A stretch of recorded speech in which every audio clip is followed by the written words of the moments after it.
Corona महामारी की दूसरी लहर में लोगों की जान पर बनाई। सरकार ने भी जरूरी दवाओं और चिकित्सा सेवा पर जीएसटी को घटाकर राहत देने की कोशिश की, लेकिन मुनाफाखोर इस मौके का फायदा उठाने से भी नहीं चूके। रेमडेसिविर इंजेक्शन, टेबी फ्लू, आइवरमेक्टिन जैसी दवाएं अधिक मूल्य पर बेची गईं।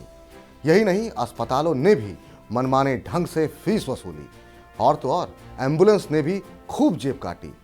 ऐसे मुनाफाखोरों के खिलाफ अब कड़ी कार्रवाई करने जा रही है सरकार। मुनाफाखोरी करने वाले दवा विक्रेताओं, अस्पतालों और एम्बुलेंस संचालकों के खिलाफ जांच शुरू हो गई है। बड़ी दवा कंपनी फाइजर पर भी मुनाफाखोरी का आरोप लग रहा है।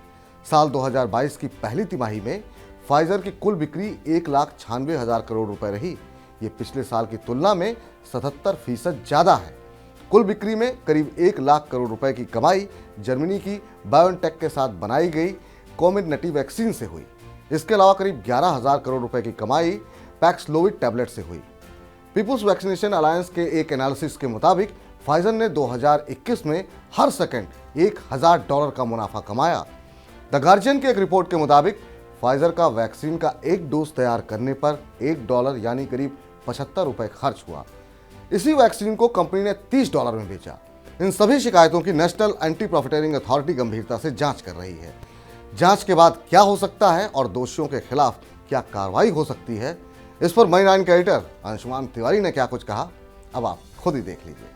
कोरोना काल में जिन दवा कंपनियों ने, अस्पतालों ने सरकारी योजना का लाभ लेकर जनता तक नहीं पहुंचाया, उनकी शामत आने वाली है। ऐसी फार्मा कंपनियां, दवा रिटेलर्स और अस्पतालों के खिलाफ सरकार को नई शिकायतें मिल रही हैं। पहले भी इससे शिकायतें मिली थी और अब नेशनल एंटी प्रॉफिटिंग अथॉरिटी ने उन शिकायतों पर काम करना शुरू कर दिया। कोरोना की दूसरी लहर के दौरान सरकार ने कोरोना उपचार से जुड़ी 18 वस्तुओं और सेवाओं पर जीएसटी घटा दिया था।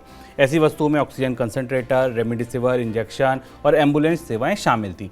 आरोप क्या है? आरोप यह है कि कई लोगों ने सरकार से मिली छूट का फायदा उठाया, मुनाफाखोरी की, लेकिन ग्राहकों तक इसको नहीं पहुंचाया। सर, अब रेगुलेटर सख्त होते दिख रहे हैं, किस तरीके की कार्रवाई हो सकती है? इन कंपनियों में जिन उत्पादों को इसमें शामिल किया गया, शुभम आपको याद होगा, इसमें रेमडेसिविर और हैपरिन जैसी दवाएं थी जिन पर जीएसटी 12 से घटा के 5% किया गया था। टॉक्सलीजुम के ऊपर जीएसटी नील कर दिया गया था और ऑक्सीजन कंसंट्रेटर पे भी और मेडिकल ग्रेड ऑक्सीजन पे और 12 से 5% जीएसटी किया गया था और एम्बुलेंस सर्विसेज पे 18 से 5% किया गया था। इन कंपनियों ने इस कटौती को पास ऑन नहीं किया। भारत में ये समस्या पुरानी है। एंटी प्रॉफिटरिंग अथॉरिटी के पास सिर्फ फार्मा कंपनियां ही नहीं, कंज्यूमर कंपनियों के खिलाफ भी असंख्य शिकायतें पड़ी हुई हैं कि वो जीएसटी की रियायत को उपभोक्ताओं तक नहीं पहुंचाते। अथॉरिटी ने जांच शुरू की है। इसमें इनके ऊपर कई तरह की कार्रवाई हो सकती हैं। इन पर जुर्माना लगाया जा सकता है। इन्होंने जो मुनाफा वसूली की है या मुनाफाखोरी की है उसे वापस करने को कहा जा सकता है। हालांकि पता नहीं कि उपभोक्ताओं के पास कैसे पहुंचेगी, क्योंकि वो उसके लिए फंड बनाया जाता है जिसमें रखा जाता है। और यहां तक कि अगर बड़ा वायलेशन पाया जाए तो इनके लाइसेंसेस भी कैंसिल किए जा सकते हैं। बिल्कुल, तो ये बड़ी कार्रवाई हो सकता है, हम आने वाले दिनों में देखें।